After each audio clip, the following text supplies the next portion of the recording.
नमस्कार दोस्तों, मैं अंशुमान शुक्ला स्वागत करता हूं आपका तक्षशिला ट्यूटोरियल के ऑनलाइन चैनल पर। दोस्तों, जैसा कि हम लोग लेसन पढ़ रहे हैं पी ब्लॉक के तत्व यानी पी ब्लॉक एलिमेंट्स, जिसके पिछले लेक्चर आपके कवर किए जा चुके हैं। सो दोस्तों, आज का हमारा लेक्चर है लेक्चर नंबर 5.7। दोस्तों, लेक्चर नंबर 5.6 तक हमने आपका कवर करा दिया है, जिसमें हमने ये जाना था कि आपका पी ब्लॉक का एलिमेंट क्या होता है। फिर उसमें हमने क्या जाना, पी ब्लॉक के एलिमेंट्स के सामान्य लक्षण क्या होते हैं।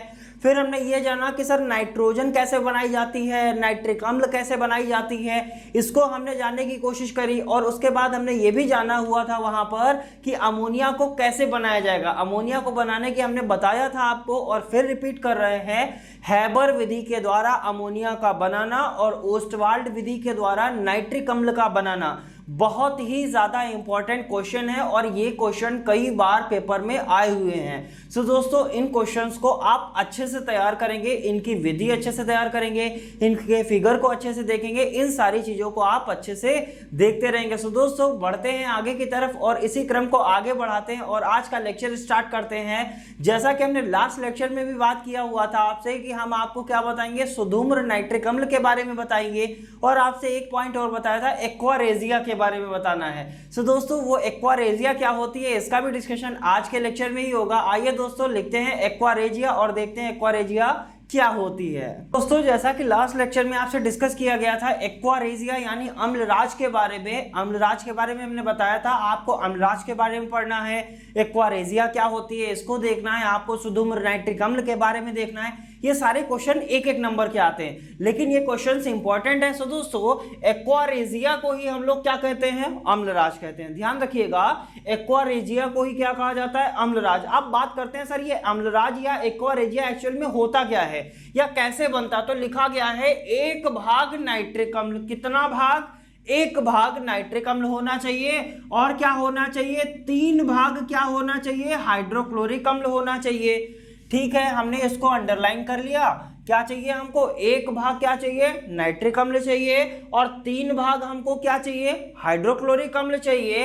इसकी क्या होगी दोस्तों, अभिक्रिया होगी, और अभिक्रिया से बनेगा क्या, अभिक्रिया से जो पदार्थ बनेगा उसे ही हम अम्लराज या एक्वारेजिया कहते हैं। ध्यान रखिएगा, 1 भाग नाइट्रिक अम्ल, 3 भाग हाइड्रोक्लोरिक अम्ल, इनकी जब आपस में अभिक्रिया होती है तो अभिक्रिया से जो नया पदार्थ बनता है उसे ही हम क्या कहते हैं, अम्लराज या एक्वारेजिया कहते हैं। सो दोस्तों, बात करते हैं सर नाइट्रिक अम्ल कितना चाहिए, 1 भाग। नाइट्रिक अम्ल का फॉर्मूला जैसा सभी को पता है क्या होता है, HNO3।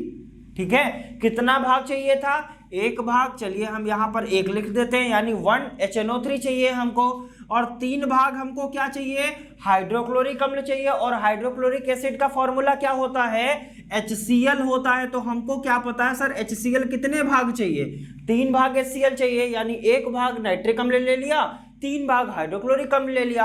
अब इनकी हमने क्या कराया, अभिक्रिया कराया, और अभिक्रिया से जो नया पदार्थ बनेगा वही क्या कहलाएगा, अम्लराज या एक्वारेजिया कहलाता है। सो दोस्तों, जो नया पदार्थ बनता है वो क्या होता है, NOCl, नाइट्रोसिल क्लोराइड इसको बोलते हैं। क्या कहते हैं, नाइट्रोसिल क्लोराइड। और क्या बनेगा सर, क्लोरीन बन जाएगा आपका।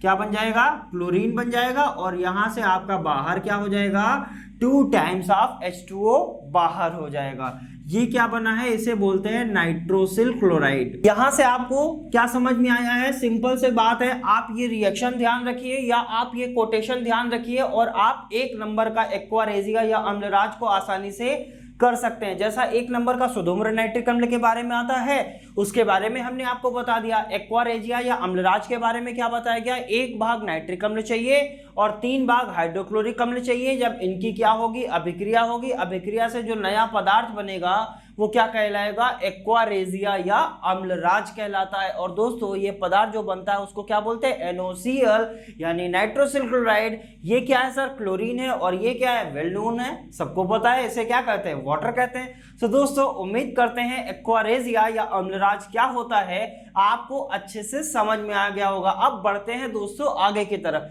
जैसा कि हम कई बार बताते हैं आप लोगों को कि जितना भी लेक्चर यहाँ पर लिया जाता है, उन लेक्चर में जितने सारे पॉइंट को आपके कवर किए जाते हैं, वो सारे के सारे पॉइंट आपके लिए क्या होते हैं, इंपॉर्टेंट होते हैं। कोई भी ऐसा पॉइंट नहीं है जो आपके लिए क्या हो, नॉन इंपॉर्टेंट हो। सो दोस्तों, जैसा कि हमने आपसे बताया, हैबर विधि के द्वारा अमोनिया बहुत आती है, ओस्टवाल्ड विधि के द्वारा नाइट्रिक अम्ल बहुत आता है, एक्वारेजिया या अम्लराज क्या होता है, बहुत आता है, सुधूम्र नाइट्रिक अम्ल क्या होता है, ये भी बहुत आता है, पी ब्लॉक के तत्वों के आवर्त सारणी में स्थिति की विवेचना कीजिए, बहुत आता है। और दोस्तों, इसी क्रम को आगे बढ़ाएंगे और हम अगला टॉपिक पढ़ेंगे फास्फीन। क्या बोला हमने, फास्फीन, जो बहुत ही ज्यादा पूछा जाता है, ये भी बहुत आपके लिए इंपॉर्टेंट है। आइए दोस्तों, लिखते हैं, हेडिंग बनाते हैं फास्फीन और देखते हैं फास्फीन को कैसे बनाया जाएगा। तो यहाँ पर हेडिंग बनी है फास्फीन। हमने क्या बताया आपके लिए, ये क्या है, ये भी आपके लिए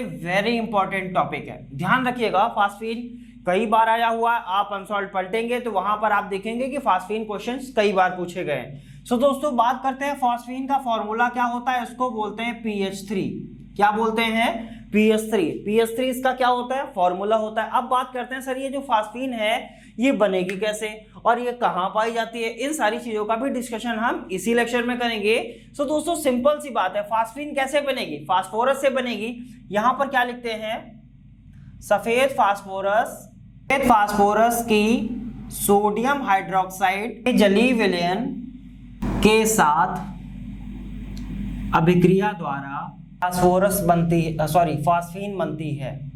दोस्तों, हमने क्या कहा आपसे कि सफेद फास्फोरस होना चाहिए, किससे रिएक्शन करेगा, सोडियम हाइड्रोक्साइड के जलीय विलयन से अभिक्रिया करेगा। और सोडियम हाइड्रोक्साइड का फॉर्मूला सभी को पता रहता है, क्या होता है, Na for sodium, hydroxide for OH, यानी NaOH क्या हो गया, सोडियम हाइड्रोक्साइड हो गया। सफेद फास्फोरस का फॉर्मूला क्या होता है, P4 होता है। और सोडियम हाइड्रोक्साइड का क्या चाहिए आपको, जलीय विलयन चाहिए। जब ये जलीय विलयन इससे अभिक्रिया करेगा तो क्या बनेगा दोस्तों, फास्फीन बनेगा। आइए दोस्तों, स्टार्ट करते हैं। यहां पर हमने क्या लिख लिया, P4 यानी सफेद फास्फोरस ले लिया, सोडियम हाइड्रोक्साइड लिया यानी NaOH ले लिया। अब इसका हमको क्या लेना है, जलीय विलयन लेना है। इसका मतलब इसमें हमको क्या लेना पड़ेगा, H2O भी लेना पड़ेगा, क्योंकि सोडियम हाइड्रोक्साइड का क्या होना चाहिए, जलीय विलयन होना चाहिए। और ये जब आपस में अभिक्रिया करेंगे तो बनेगा क्या दोस्तों, बनने वाला है यहाँ पर क्या बनेगा, फास्फीन बनेगा। सिंपल सी बात है, यहाँ पर NaOH को कितने टाइम्स लेना है, 3 टाइम्स, और H2O को कितने टाइम्स लेना है,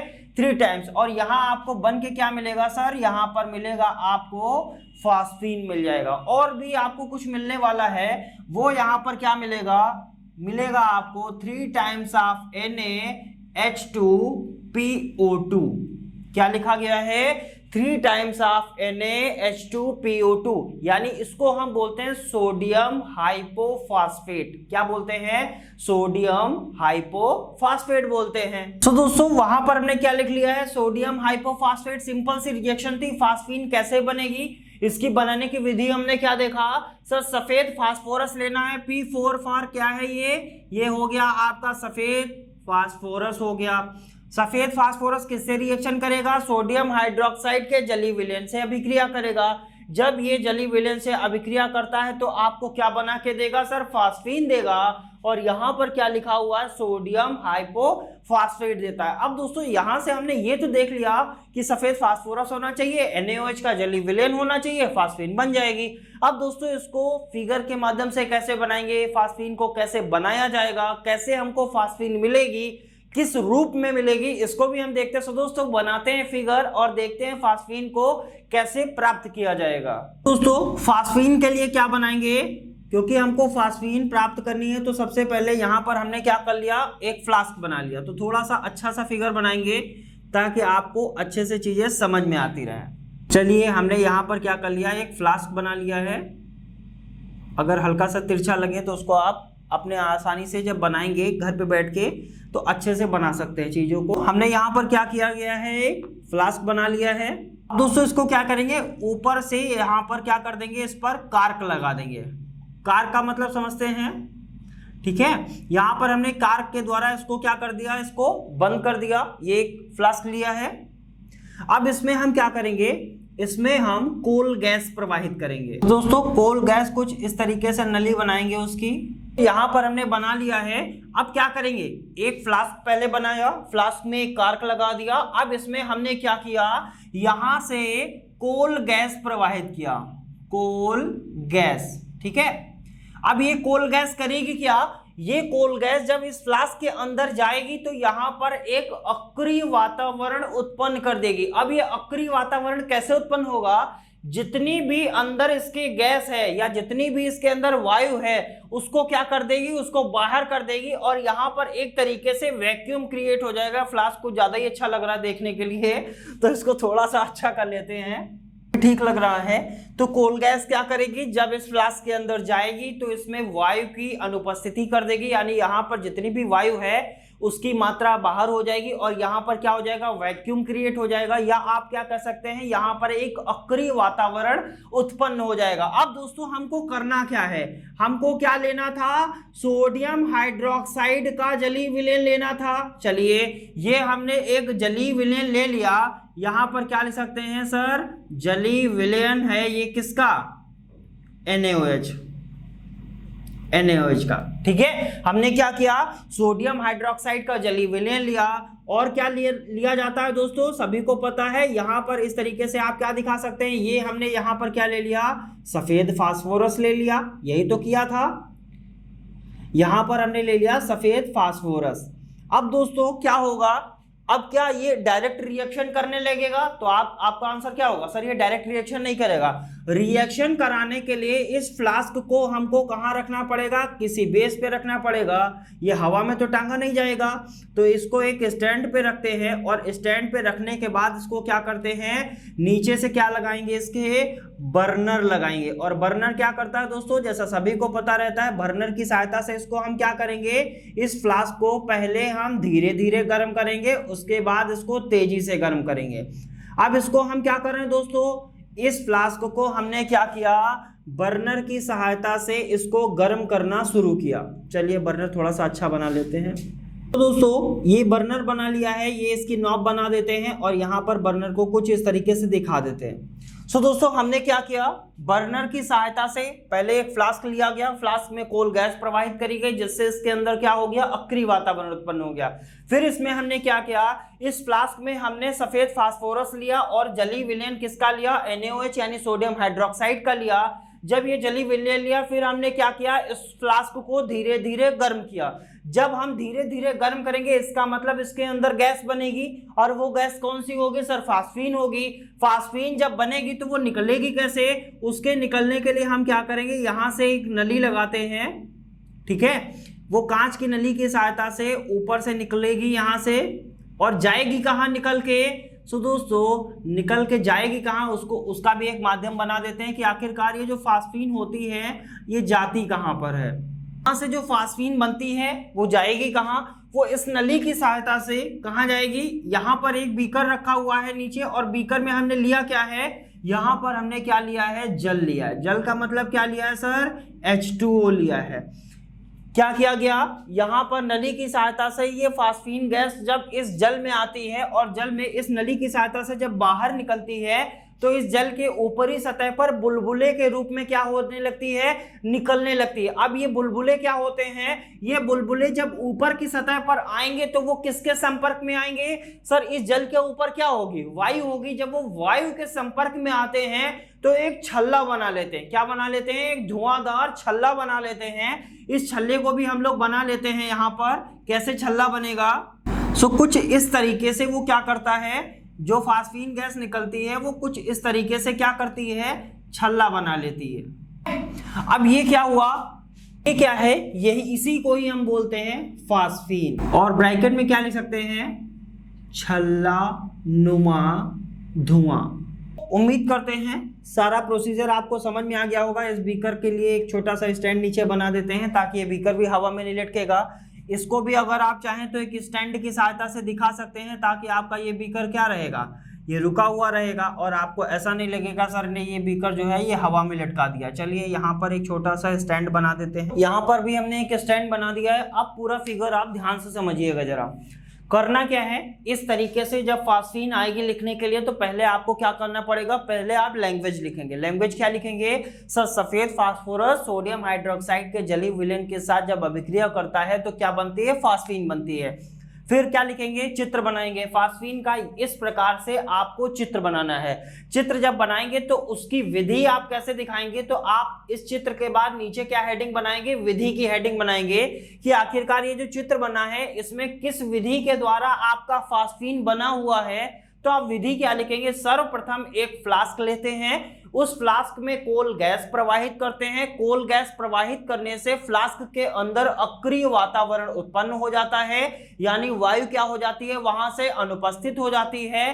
अतः उसमें क्या लेते हैं, उस फ्लास्क में हम क्या लेंगे, सफेद फास्फोरस तथा जलीय विलयन लेते हैं सोडियम हाइड्रोक्साइड का, या क्या लिख सकते हैं, सोडियम हाइड्रोक्साइड का जलीय विलयन और सफेद फास्फोरस लेते हैं। फिर फ्लास्क को बर्नर की सहायता से पहले धीरे धीरे गर्म करते हैं, फिर तेज से गर्म करते हैं। जब ये फ्लास्क गर्म होता है तो यहां से एक गैस उत्पन्न होती है। यह गैस नली की सहायता से ग्राही पात्र में, इस पात्र को क्या बोलेंगे आप, इस पात्र को हम लोग क्या बोल सकते हैं, ग्राही पात्र। ध्यान रखिएगा, ग्राही पात्र में नली की सहायता से आती है, जो कि जल के ऊपर बुलबुले के रूप में बाहर निकलती है। क्या होगा, यहां से जो गैस आएगी वो जल के ऊपरी सतह पर बुलबुले के रूप में बाहर की ओर निकलती है, परंतु जब वह वायु के संपर्क में आती है, ध्यान दीजिएगा विधि को हम फिर से बोल रहे हैं, परंतु ये जब बुलबुले वायु के संपर्क में आते हैं तो छल्लानुमा धुआं के रूप में परिवर्तित हो जाते हैं। इसी छल्लानुमा धुआं को ही हम लोग क्या कहते हैं, फास्फीन कहते हैं। सो दोस्तों, जैसा हमने कई बार आपसे बोला है, फास्फीन बहुत ही ज्यादा इंपॉर्टेंट है। अब दोस्तों, जैसा कि हमने यहाँ पर चीजों को समझा दिया है, लेकिन इसको लिखा कैसे जाएगा, इसका लिखने का फॉर्मेट जो होगा वो आपको नोट्स में दिया गया है। जैसा सभी को पता रहता है, वो नोट्स आपको कहाँ मिलेंगे, डिस्क्रिप्शन बॉक्स में नीचे लिंक दिया गया है, लिंक पर जाना है, क्लिक करना है, पीडीएफ को डाउनलोड करना है और विधि को ध्यान से पढ़ना है, ताकि आपका जो फास्फीन आपका टॉपिक है ये एकदम क्लियर होना चाहिए कि फास्फीन को आखिरकार कैसे बनाया जाएगा। सो दोस्तों, उम्मीद करते हैं फास्फीन का फिगर क्या होगा, फास्फीन के बनाने की विधि क्या थी, उसके बाद में हमने ये देखा कि इसको कैसे बनाया जाएगा। इन सारी चीजों को आप अच्छी तरीके से समझ चुके हैं। अब बढ़ते हैं आगे की तरफ। अब आगे बढ़ने से हम क्या देखेंगे, अब हमको क्या पढ़ना पड़ेगा। अभी तक तो हमने ये देखा था कि आखिरकार ये जो फास्फीन है ये बनेगी कैसे। अब हमको पढ़ना है कि फास्फीन के भौतिक गुण क्या होते हैं, फास्फीन के रासायनिक गुण क्या होते हैं। सो दोस्तों, हटाते हैं फिगर को और देखते हैं फास्फीन के भौतिक और रासायनिक गुण। सो दोस्तों, बात करते हैं फास्फीन के बारे में। फास्फीन के भौतिक गुण क्या होते हैं, जैसा कि आप यहाँ पर भौतिक गुण लिखा हुआ देख रहे हैं। पहला भौतिक गुण क्या है, यह क्या होती है, ज्वलनशील। ज्वलनशील का मतलब क्या होता है, यह जलती है। जलती है तभी तो धुआं बनता है। कब जलेगी, जब ये वायु के संपर्क में आती है। यही तो बताया गया कि आखिरकार जो फास्फीन है ये जलती है। तो क्यों जलती है, सो दोस्तों आपको पता चल गया, ये फास्फीन गैस जो होती है वो ज्वलनशील होती है। कब ज्वलनशील होती है, क्योंकि ये जब बुलबुले के रूप में जल के ऊपर आती है, यानी जब तक ये जल में रहती है तब तक तो नहीं जलती है, लेकिन जब जल के ऊपर बुलबुले के रूप में आती है और ये अगर वायु के संपर्क में आ जाती है तो ये क्या कर देती है, ये जल जाती है, यानी ज्वलनशील है। और अगर जब जल गई तो एक छल्लेदार क्या करती है, धुआं बनाती है। उसे ही हम क्या कहते हैं, फास्फीन गैस कहते हैं। अब ये जो फास्फीन होती है ये आखिरकार पाई कहां जाती है, जितने भी दलदली क्षेत्र होते हैं वहां पर क्या होती है, फास्फीन पाई जाती है। बीच में एक बार न्यूज आई थी कि कई जगह पर वहां पर दलदल था, तो वहां पर बताया गया सर ये आत्मा यहां पर रहती है, ये चमक करती है, ये वो फलाना, इस तरीके से बताया वहां पर गया। लेकिन ऐसा कुछ भी नहीं था, आत्मा नहीं थी, वहां पर क्या था, फास्फीन था। फास्फीन क्या होती थी, दलदली क्षेत्रों में पाई जाती है। जब वो रात में वायु के संपर्क में आती थी तो वो जलती हुई प्रतीत होती थी। तो कई लोग तरह तरह की कहानियां वहां पर बताते थे। सो दोस्तों, उम्मीद करते हैं आपको चीजें समझ में आ रही होगी। फास्फीन कहाँ पाई जाती है, दलदली क्षेत्रों में पाई जाती है। जहां दलदल होता है वहां पर फास्फीन होती है। फास्फीन क्या होती है, जब वायु के संपर्क में आती है तो छल्लेदार एक तरीके से धुआं बना देती है। सो दोस्तों, पहला पॉइंट क्लियर हो गया होगा। बढ़ते हैं दूसरे पॉइंट की तरफ। इसमें विशेष प्रकार की चमक होती है। जैसा हमने बताया कि ये जब धुआं बनता तो है, लेकिन वो धुआं कैसा होता है, एक तरीके का चमकीला धुआं होता है। नेक्स्ट पॉइंट, इसमें सड़ी मछली जैसी गंध आती है। अब दोस्तों, सड़ी मछली की गंध कैसी होती है, ये तो लगभग जानते ही होंगे, ठीक है। इसमें क्या होती है, सड़ी मछली जैसी गंध आती है। ऐसा हमें नहीं पता है कि सड़ी मछली जैसी गंध कैसी होगी। सो दोस्तों इसमें क्या होता है, सड़ी मछली जैसी गंध आती है। नेक्स्ट पॉइंट क्या है, यह जल से भारी होती है। सिंपल सी बात है, क्या ध्यान रखना है, फास्फीन जो होती है वो जल से भारी होती है, लेकिन यह जल में क्या होती है, विलेय होती है। ध्यान रखिएगा, ये जल में क्या होती है, विलेय होती है। इस तरीके से हमने ये देखा कि फास्फीन के भौतिक गुण क्या होते हैं। सो दोस्तों बढ़ते हैं आगे की तरफ और देखते हैं फास्फीन के रासायनिक गुण। लेकिन यहां पर एक नोट बनाएंगे, छोटा सा नोट है। रासायनिक गुण पढ़ने से पहले हम एक नोट बनाते हैं। आइए दोस्तों देखते हैं उस नोट में क्या है। दोस्तों बात करते हैं नोट की। जैसा कि नोट में लिखा गया है, फास्फीन वायु के संपर्क में आने पर प्रज्वलित होने का गुण, फास्फीन के लिखा है, फास्फीन के वायु के संपर्क में आने पर प्रज्वलित होने का जो गुण होता है वो फास्फीन में उपस्थित फास्फोरस डाइहाइड्राइड, क्या लिखा गया है, फास्फोरस डाइहाइड्राइड के कारण होता है। तथा फास्फीन कहां पाई जाती है, दलदली क्षेत्रों में पाई जाती है। ये तो हमने बता दिया, फास्फीन दलदली क्षेत्रों में पाई जाती है। लेकिन ये जब फास्फीन होती है, जब बुलबुले के रूप में वायु के संपर्क में आती है, तो ये क्यों जल जाती है, इसका भी तो कोई कारण होगा। तो जो फास्फीन होती है, जब ये वायु के संपर्क में आने पर जलती है, वो क्यों जलती है, इसका कारण ये है कि फास्फीन में क्या उपस्थित होता है, फास्फोरस डाइहाइड्राइड। ध्यान रखिएगा, फास्फीन में फास्फोरस डाइहाइड्राइड उपस्थित होने के कारण ये वायु के संपर्क में आने पर छल्लेदार धुएं के रूप में क्या हो जाती है, प्रज्वलित हो जाती है। प्रज्वलित का मतलब होता है जलना या ज्वलनशील भी लिख सकते हैं यहाँ पर, कि फास्फीन जो ज्वलनशील होती है वायु के संपर्क में आने पर क्यों होती है, क्योंकि फास्फोरस डाइहाइड्राइड उसमें क्या होता है, उपस्थित होता है। दोस्तों वाइवा का क्वेश्चन यहाँ से बनता है, कई बार क्वेश्चन कर दिया जाता है कि फास्फीन क्यों जल जाती है वायु के संपर्क में आने पर। तो आंसर क्या होगा सर, उसमें फास्फोरस डाइहाइड्राइड उपस्थित होता है, इसीलिए फास्फीन जो होती है वायु के संपर्क में आने पर प्रज्वलित हो जाती है या ज्वलित हो जाती है। सो दोस्तों उम्मीद करते हैं नोट आपको आसानी से समझ में आया होगा। बढ़ते हैं आगे की तरफ और देखेंगे फास्फीन के रासायनिक गुण क्या होते हैं। दोस्तों बात करते हैं फास्फीन के रासायनिक गुण क्या होते हैं। जैसा कि आप कुछ रिएक्शंस पीछे लिखी हुई देख रहे हैं, ये रिएक्शंस इंपॉर्टेंट है, ध्यान दीजिएगा इन रिएक्शन को कैसे किया जाएगा। पहले आप रिएक्शन को ध्यान दीजिए, उसके बाद आप रिएक्शन को याद करने की थोड़ी सी कोशिश कीजिए और इसको समझते भी रहिएगा। पहला पॉइंट लिखा गया है 2 टाइम्स ऑफ PS3। PS3 का मतलब क्या होता है, फास्फीन। डेल्टा का मतलब क्या होता है, गर्म करना। यानी जब आप फास्फीन को गर्म करते हैं तो क्या मिलता है आपको, P फॉर फास्फोरस और H2 फॉर हाइड्रोजन, यानी फास्फोरस और हाइड्रोजन प्राप्त होती है। सिंपल सी रिएक्शन है। लैंग्वेज अगर लिखनी है तो क्या लिखेंगे सर, फास्फीन को गर्म करने पर फास्फोरस और हाइड्रोजन प्राप्त होती है। यहां से क्या हुआ सर, फास्फोरस मिल गया, यहां से क्या हुआ, हाइड्रोजन मिल गया। सिंपल सी बात है। नेक्स्ट पॉइंट क्या कह रहा है, फास्फीन अगर सोडियम के साथ, Na को क्या कहते हैं, सोडियम कहते हैं, फास्फीन जब सोडियम के साथ रिएक्शन करता है तो ये क्या लिखा गया है, इसको बोलते हैं दोस्तों इसको बोलते हैं सोडियम फास्फाइड, कहते हैं सोडियम फास्फाइड। सिंपल सी बात है, जो फास्फीन होती है जब ये सोडियम से रिएक्शन करती है तो फॉर्मूला क्या है, Na3P, यानी ये बनाती है, इसको नाम क्या देते हैं, सोडियम फास्फाइड कहते हैं। और लास्ट में आपको क्या मिल जाती है, हाइड्रोजन मिल जाती है। ध्यान रखिएगा, पहली रिएक्शन क्या थी सर, फास्फीन को जब गर्म करते हैं तो फास्फोरस और हाइड्रोजन मिलती है। नेक्स्ट रिएक्शन क्या है, जब फास्फीन सोडियम के साथ अभिक्रिया करती है तो क्या मिलती है, सोडियम फास्फाइड देती है और हाइड्रोजन देती है। चलिए अगली रिएक्शन देख लेते हैं। इसको क्या कहते हैं सर, क्यूप्रस क्लोराइड कहते हैं। सिंपल सी बात है, इसको क्या कहते हैं, फर्स्ट में भी पढ़ा होगा आपने। फास्फीन जो होती है वो क्यूप्रस क्लोराइड के साथ अभिक्रिया करके क्या देती है सर, ये क्यूप्रस क्लोराइड हो गया, ये फास्फीन हो गया। तो यहां पर क्या लिख सकते हैं, क्यूप्रस क्लोराइड का फास्फीन यौगिक। क्यूप्रस क्लोराइड का कैसा यौगिक देती है, फास्फीन यौगिक देती है। ये क्यूप्रस क्लोराइड के साथ फास्फीन क्या हो जाता है, अटैच हो जाता है। इस तरीके से कंपाउंड बना देती है, यानी एक यौगिक बना देती है जिसका नाम क्या होता है, क्यूप्रस क्लोराइड का एक फास्फीन यौगिक देती है। नेक्स्ट रिएक्शन क्या है, फास्फीन जब हाइड्रोजन आयोडाइड से रिएक्शन करती है तो यहां सर क्या बनाती है, फास्फीन जो है वो हाइड्रोजन आयोडाइड, HI का मतलब क्या होता है, H for hydrogen, I for iodide, यानी हाइड्रोजन आयोडाइड से जब रिएक्शन करती है तो क्या बनाती है, फास्फोनियम आयोडाइड इसको बोलते हैं। इसका नाम क्या है, फास्फोनियम, इसका नाम क्या होता है सर, फास्फोनियम आयोडाइड बनाती है। कब बनाया, जब फास्फीन ने हाइड्रोजन आयोडाइड से रिएक्शन किया तब वो क्या बनाती है, फास्फोनियम आयोडाइड बनाती है।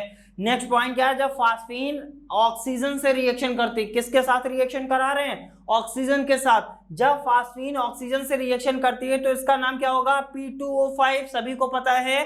जहां पर 5 लगा होता है उसको क्या बोलते हैं, पेंटा बोलते हैं। यानी ये क्या है, फास्फोरस, फास्फोरस पेंटा ऑक्साइड, O4 ऑक्साइड होता है कि नहीं, फास्फोरस पेंटा ऑक्साइड, इसका नाम क्या हो जाएगा, फास्फोरस पेंटा ऑक्साइड, और वाटर देती है। इसको लिख लेते हैं यहां पर, फास्फोरस पेंटाऑक्साइड। दोस्तों इस तरीके से फास्फीन की कुछ केमिकल प्रॉपर्टीज यानी रासायनिक गुण लिखे गए हैं। सबसे पहला क्या था, फास्फीन को जब गर्म करते हैं तो फास्फोरस और हाइड्रोजन मिलता है। फिर नेक्स्ट हमारी क्या थी सर, जब फास्फीन क्या करती है, सोडियम के साथ रिएक्शन करती है तो सोडियम फास्फाइड देती है। नेक्स्ट रिएक्शन क्या है, फास्फीन क्यूप्रस क्लोराइड के साथ रिएक्शन करती है तो क्यूप्रस क्लोराइड का फास्फीन यौगिक देती है। उससे अगली रिएक्शन क्या है सर, जब फास्फीन हाइड्रोजन आयोडाइड के साथ रिएक्शन करती है तो क्या देती है, फास्फोनियम आयोडाइड देती है। उससे अगली रिएक्शन क्या है, जब फास्फीन ऑक्सीजन के साथ रिएक्शन करती है तो क्या देती है सर, फास्फोरस पेंटाऑक्साइड देती है और वाटर देती है। सो दोस्तों उम्मीद करते हैं ये रिएक्शंस की आप प्रैक्टिस करेंगे। जब तक आप प्रैक्टिस नहीं करेंगे तब तक आप रिएक्शन आसानी से तैयार नहीं कर सकते। तो ध्यान दीजिएगा, रिएक्शंस की प्रैक्टिस बहुत जरूरी है। अभी रिएक्शंस होना स्टार्ट हुआ है, अभी पूरी ऑर्गेनिक केमिस्ट्री आपकी पड़ी हुई है जिसमें बहुत सारी रिएक्शंस हम करवाएंगे। ठीक है, सो दोस्तों रिएक्शन पर आप प्रैक्टिस करते रहेंगे ताकि आपको रिएक्शन तैयार करने में दिक्कत नहीं होगी। सो दोस्तों उम्मीद करते हैं आज का लेक्चर आपको अच्छी तरीके से समझ में आया होगा। मिलेंगे नेक्स्ट लेक्चर में कुछ और नए टॉपिक के साथ, तब तक के लिए धन्यवाद।